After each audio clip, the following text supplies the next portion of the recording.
जालन्यामध्ये विवाहितेने 2 चिमुकल्यांसह विहिरीमध्ये उडी घेऊन आत्महत्या केल्याची धक्कादायक घटना समोर आली आहे। घनसावंगी तालुक्यामधील सिद्धेश्वर पिंपळगाव येथील ही घटना असून यामुळे परिसरामध्ये एकच खळबळ उडाली आहे आणि शेतामध्ये जाऊन येते असं म्हणत विवाहिता आपल्या 2ही मुलांसह घरातून बाहेर पडली आणि तिने थेट आत्महत्या केली आहे। दरम्यान महिलेने आपल्या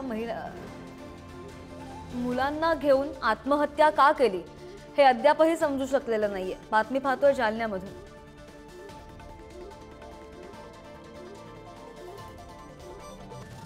विहिरीमध्ये उडी घेऊन या विवाहितेनं चिमुकल्यांसह आत्महत्या केलेली आहे। जालन्यामधून आपण ही बातमी पाहतोय। आत्महत्येचं कारण मात्र अद्याप अस्पष्ट आहे।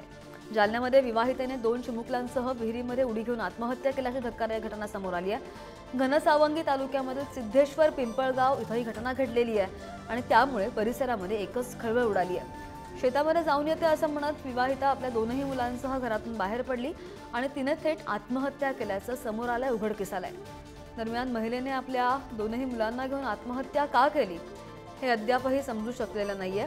हा त्या व्यक्तीचा फोटो आहे जिने आत्महत्या केली आणि